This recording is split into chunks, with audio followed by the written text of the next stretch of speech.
मेरा जन्मदिन है। धरतीवासी मेरे जन्म उत्सव को इतनी धूमधाम से मनाते हैं। मन में विचार आ रहा है आज अपने भक्तों की परीक्षा ली जाए, इसलिए धरती लोक में भ्रमण के लिए जा रहा हूँ। अच्छा, फिर तो मैं भी तुम्हारे साथ चलूंगी। तुम्हारे बिना तो मैं अधूरा हूँ राधे।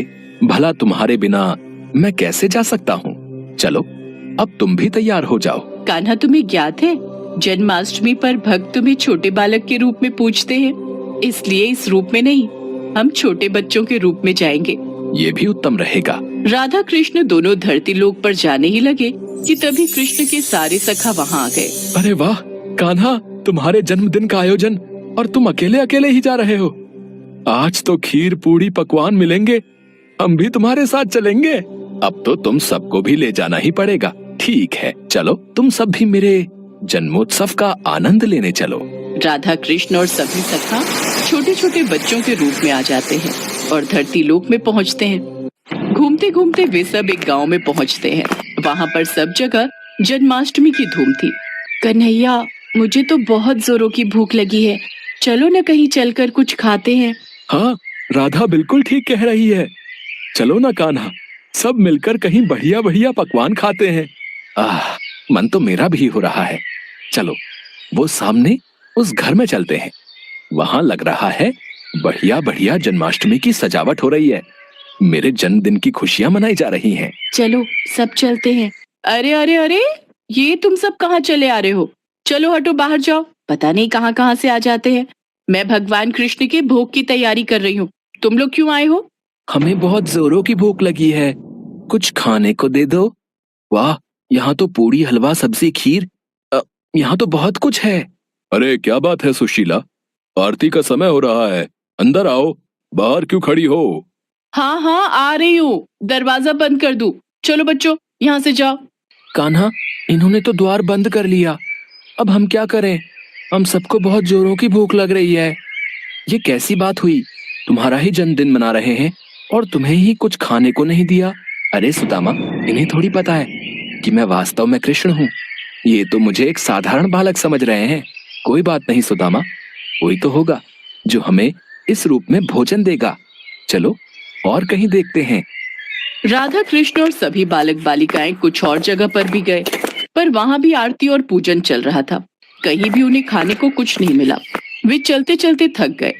मानव शरीर धारण किया है तो इतनी भूख तो सहन करनी ही होगी। बस एक आखिरी द्वार और खटखटाते हैं।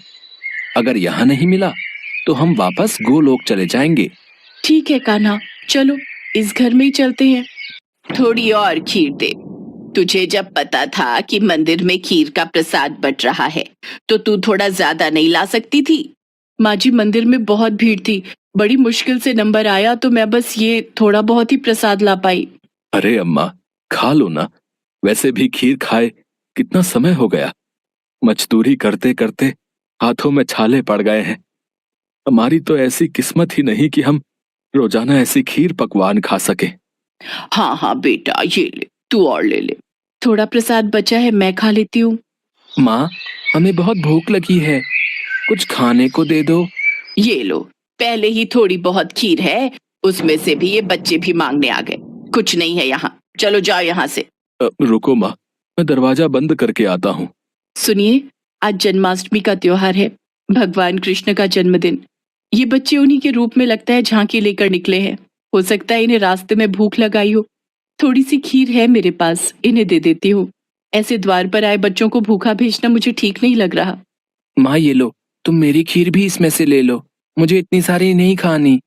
माँ, मेरे में से भी ले लो, अगर तुम अपनी दे दोगी तो तुम क्या खाओगी? राधा, इन बच्चों में अपनी माँ के प्रति कितना प्रेम है, हमें इनके लिए कुछ करना चाहिए। हाँ कान्हा, देखो तो, इन्होंने अपनी सारी खीर हमें परोस दी। कैसे पागल हो तुम तीनों!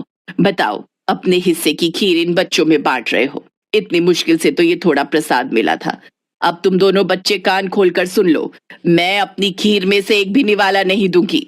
ये लो बच्चों, ज्यादा तो नहीं, थोड़ी थोड़ी खीर है, ये खा लो। बस इतनी सी खीर? इससे तो हमारा चींटी जैसा पेट भी नहीं भरेगा। एक काम करो, थोड़ी और खीर ले आओ। दादी, थोड़ी सी अपने में से दे दो ना, आज वैसे भी भगवान कृष्ण का जन्मदिन है, हमने भी तो नहीं खाई ना। हमने भी इनको दे दी। अब क्या करूं, तुम लोग इतना जोर दे रहे हो तो ये लो, थोड़ी सी मेरे में से भी दे दो। सावित्री, ये ले, थोड़ी मेरे से भी ले ले, फिर बोलेगी मैं अकेले अकेले खा गया। सावित्री के परिवार के लोगों की ऐसी सोच देखकर राधा कृष्ण मन ही मन बात करने लगे। कान्हा, यह तो बहुत थोड़ी खीर है, कुछ करो, इन सबको भी तो खीर खाने का मन है।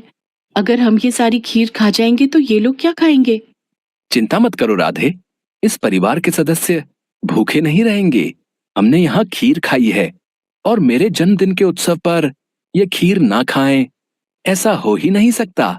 बताओ, इतने मन से मैं खीर खा रही थी, सारी इन बच्चों को दे रही है, क्या कर सकते हैं?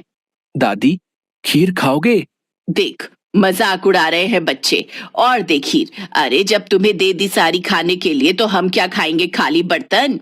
दादी, आज कान्हा का जन्मदिन है।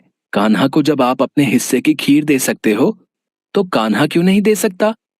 अभी रुको, मैं आपको ढेर सारी खीर देता हूँ, फिर आप भी खाओ और पड़ोसियों को भी खिलाओ। माँ जाओ, घर में जितने भी बर्तन हैं वो सब। बहू, अब छोटे बच्चे मजाक करने में बाज नहीं आएंगे। वैसे ही मुझे इन सब पर बहुत गुस्सा आ रहा है। सिर्फ तेरे कारण चुप हूं, वरना मैं इन्हें कब का भगा देती। ये लो बच्चों, पता नहीं आज तुम सब क्या खेल खेल रहे हो। देखती जाओ माँ, आओ बच्चों, तुम भी देखो।